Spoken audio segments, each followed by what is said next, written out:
Ngayon pa lang, nasa major water crisis na raw ang Pilipinas ayon sa water sector.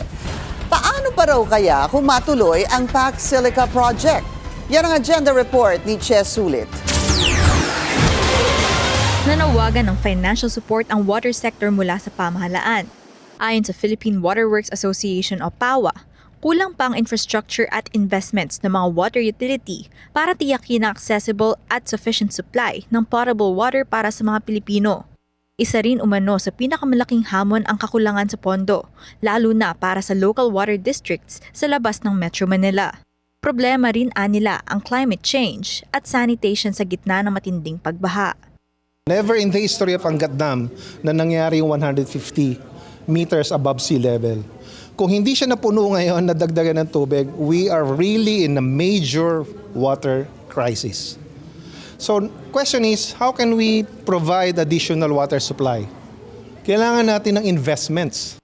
Ayon kay PAWA Director Engineer Carlos Santos Jr., aabot ng bilyon-bilyon para makapagtayo ng dam at iba pang water infrastructure projects. Dahil dito, hirap ang mga kumpanya na pondohan ng mga bagong proyekto.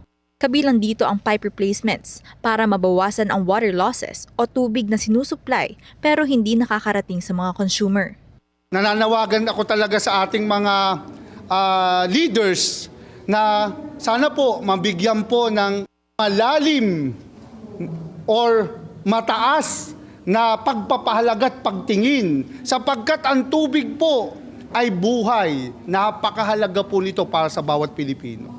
Tila questionable rin para sa PAWA kung paano matutugunan ng bansa ang pangangailangan para sa water-intensive developments gaya ng US-led Pax Silica project sa New Clark City. Babalaan ni Santos, hindi dapat humantong sa paggamit ng groundwater ang mga developer ng proyekto. Water is a finite source. Pwede maubos yan. So yun ang alam ko sa Pax Silica, kailangan nila ng napakaraming tubig. In 2027, the Philippines is hosting the International Water Association Aspire Conference and Expo. Umaasa ang PAWA na bibigyang pansin sa pagtitipon ang mga hamon ng water sector ng bansa.